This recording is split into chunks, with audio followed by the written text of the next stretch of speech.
Welcome to Chapter 1, Section 1.2. We're going to discuss number systems. The different number systems we're going to look at in this particular section are going to be Roman numerals, system, which are the 0, 1, 2, 3, 4, 5, 6, 7, 8, 9, and the decimal point serving as the anchor for those, and the place values, and then we're going to take a more in-depth look at scientific notation. The problem sets we'll work through are going to deal mainly with scientific notation, working on working to the left and to the right of the decimal point. Now, the important thing to remember with the Roman numerals is that the best way to master this is to just practice it. And you will see this a lot, both with the practice problem sets we're going to go through shortly, but also when you're actually looking at prescriptions, the physicians will use the Roman numerals. So it's important to practice on these problem sets and in the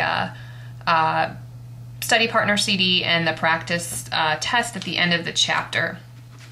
So looking at the problem set on page 14, if we take a look, I'm going to go ahead and let you guys go through 1 through 12 yourselves, because those are pretty self-explanatory as far as following the Arabic numerals and the Roman numerals. So we're going to go ahead and take a closer look at scientific notation, and we're going to look, start off with number 13.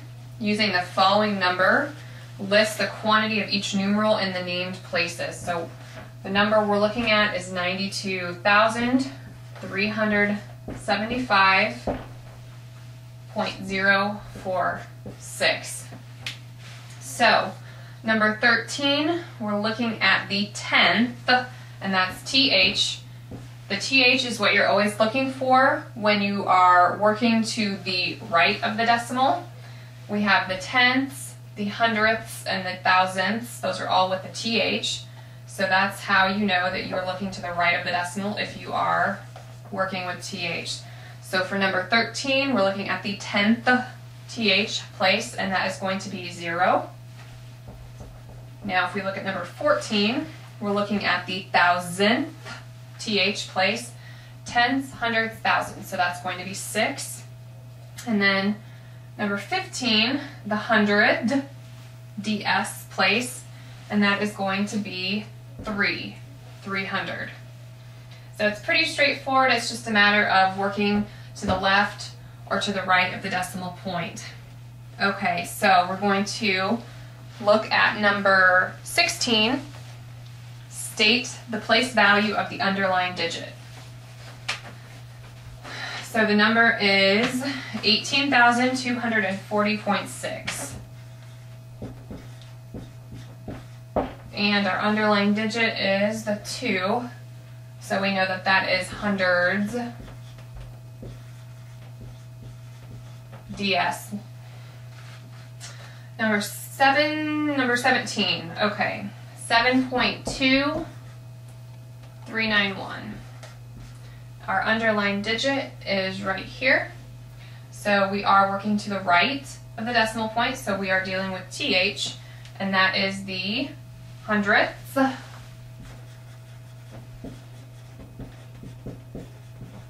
TH.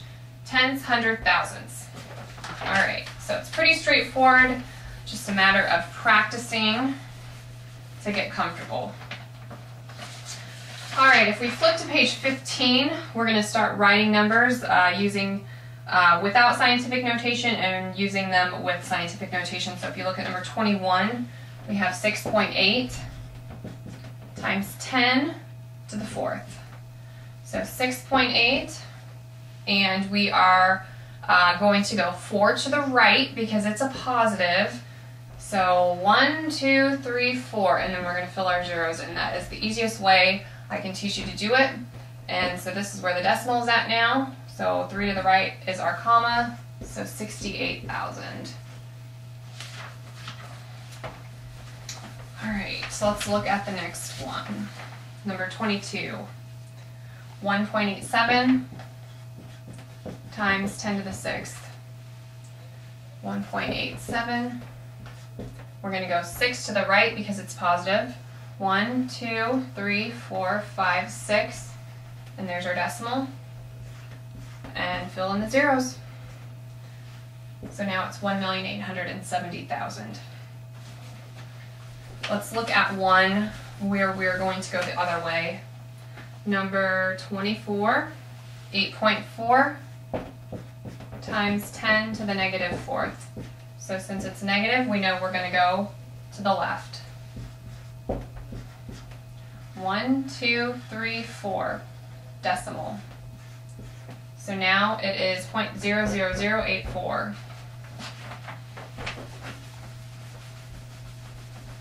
The key is just getting to recognize whether you're going to move the decimal to the left or to the right.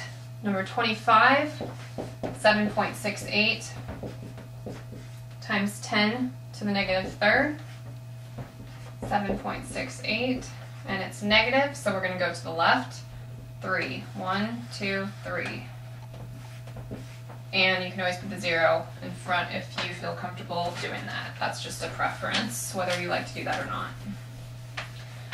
Okay, so let's move down to number 27. Write the following numbers using scientific notation. So our first one, number 27, fairly small number. We've got 1, 2, 3, 4, 5, 6, 7 zeros. Okay, so let's start with our decimal and count until we get to here. 2, 3, 4, 5, 6, 7, 8. So we're going to rewrite that as 3.29 times 10 to the negative, whoops, and we went 9, not 8, sorry. I forgot a 0.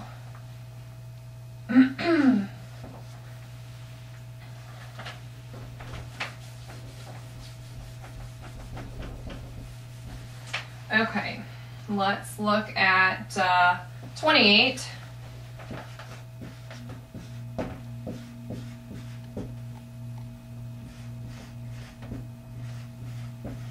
All right, so our decimal starts here, and we want to get rid of our zeros, so we're going to go 1, 2, 3, 4, 5, 6, 7, 8, 9, 10, 11.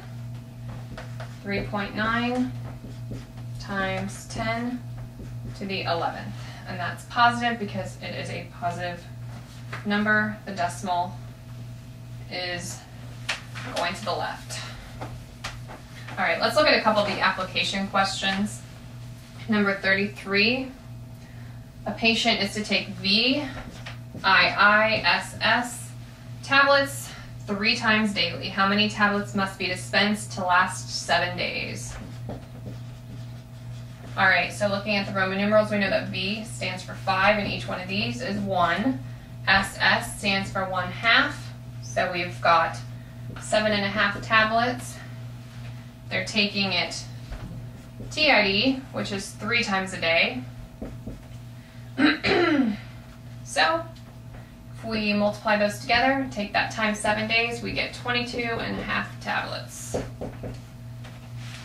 Okay, let's look at number 34. That actually shows a sample prescription. We have aspirin, abbreviated as ASA, and grain X, and it's 1 by mouth, QD. And we're dispensing C. Okay, so looking at our Roman numeral, question A, what is the strength of the tablet? We know that the Roman numeral X stands for 10, so it's 10 grain. For B, what is the daily dose? We know that that means 1, so 1 by mouth every day. And the quantity dispensed, C, Roman numeral stands for 100.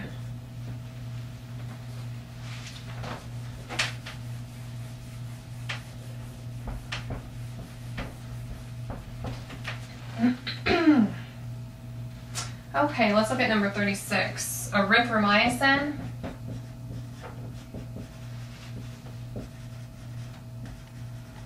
$250 milligrams. QID with food. And we are dispensing XXVIII. Okay, so the notation says that QID stands for 4 times a day. We're looking how many tablets are going to be dispensed. X is 20, or I'm sorry, X is 10, we've got 2, so that's 20. V is 5, and we know that these are 1, so we've got 28 tablets to be dispensed to the patient.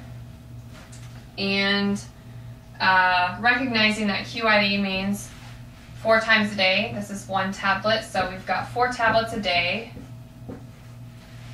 28 tablets divided by 4 tablets a day, and that's going to last us 7 days.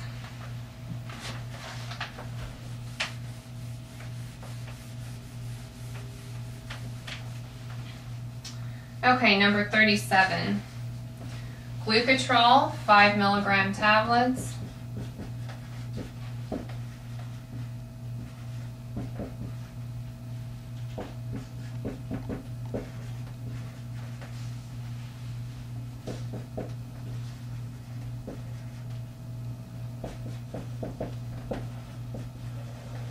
All right, question A.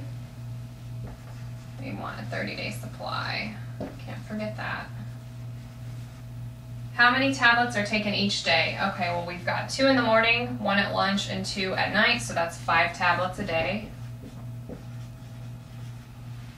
How many tablets will be dispensed? Well, they want a 30-day supply. 30 days times 5 a day is going to give us 150 tablets. And how long would C tablets last? Well, we remember from our last problem that C equals 100. So that is going to last us 100 divided by 5, 20 days. Okay, hopefully this has helped clarify any questions you guys might have. If you do have questions, feel free to post them to the Q&A discussion thread or to the virtual office. And good luck working out the rest of the problems on the problem set. And don't forget to finish turning in your chapter tests at the end of next week.